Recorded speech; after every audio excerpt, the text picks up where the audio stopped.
Hello everyone. Today we will talk about how to fix the app offline. We will go to settings.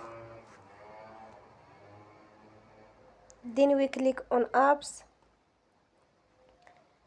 After that, you will search the app line and you will click. Then you will on for stop.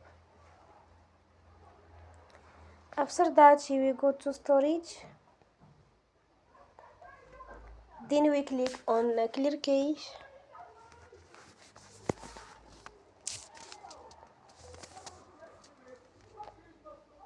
In the end, turn off your phone and you will recharge your phone again.